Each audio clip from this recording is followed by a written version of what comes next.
कधीच नाही चुकणार तुमचे फेवरेट टीव्ही शोज झी5 सोबत, तेही एकदम फ्री। हा फोटो छान आलाय। ताई, आशू, तू चक्क माझ्या रूम मध्ये? मला ना तुला एक प्रश्न विचारायचा आहे आणि तू त्याचं प्रामाणिक उत्तर देशील अशी अपेक्षा आहे माझी। काय रे, काय झालं? विचार ना, काय विचारायचंय? आणि तू मला चांगलं ओळखतोस, मला जे बोलायचंय ते मी तोंडावर बोलते, मागून बोलत नाही। त्या शिवासारखं तर ताई, अजिबात। तो जो फोटो आहे तो तुझ्याकडे कसा आला?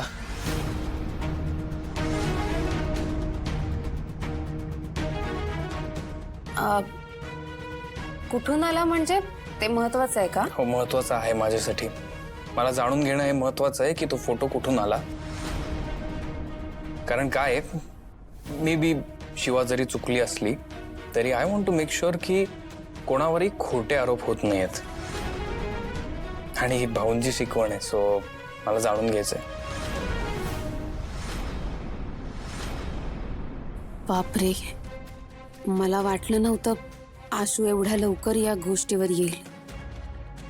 ठीक आहे ठीक आहे कीर्ती, तुला घाबरून चालणार नाहीये। मी सुहास कडून घेतला होता फोटो। जीजूनी तुला फोटो दिला? हो, जीजूकडे कुठून आला? सहजासहजी नाही ना येत फोटो, आणि असं रस्त्यावर कोणी येता जाता फोटो तर काढत नाही। तेच तर मी म्हणतोय, असं रस्त्यावर कोणी येतो जाता फोटो काढत नाही, म्हणूनच सांग कुठून आला। अरे ऍक्च्युली मला शिवावर आधीपासूनच डाऊट होता, त्यामुळे मी सुहासला तिच्यावर लक्ष ठेवायला सांगितलं होतं। कारण मला माहिती आहे ती तुम्हाला बघून जरा इन्सिक्युअर झाली होती, आणि तेव्हा सुहासने शिवाचा फोटो काढला।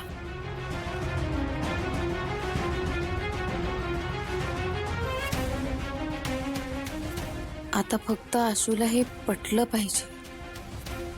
हे बघ काय ना आशू, शेवटी ना मलाही कळत होतं शिवा तुझ्या आणि नेहाच्या बाबतीत जरा इन्सिक्युअर झाली होती, आणि तुम्हाला कोणाला माहित नाहीये पण मी ओळखते ना शिवाला, आणि म्हणूनच मी काळजी घेतली होती। मला वाटतंय तुला तुझ्या प्रश्नाचं उत्तर मिळालंय की अजून काही शंका आहे? बरोबरच आहे, शिवा असं वागली आधी। हो तेच सांगते मी, पण तुला काही डाऊट असेल ना तर मी सुहासला बोलवते, तू त्याला विचारून नाही नाही नको, राहू दे, त्याला बोलवू नको। आणि हे बघ, हे जे काही घडलंय ना त्यात त्या मुलीची चूक आहे, तुझी काहीच चूक नाहीये, आणि त्याची शिक्षा तिला मिळाली आहे। तू फार विचार नको करूस, कळलं का? आणि जा तू, काम असेल ना तुला, ऑफिसला जायचंय। हा, जातो।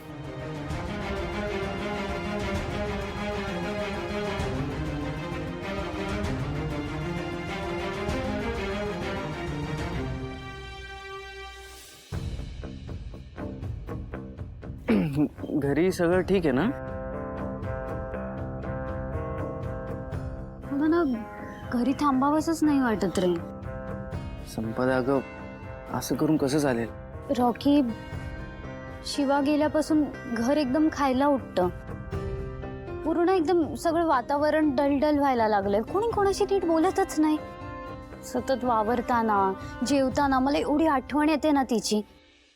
झी5 ॲप डाउनलोड करा आणि पहा सर्व एपिसोड्स एकदम फ्री।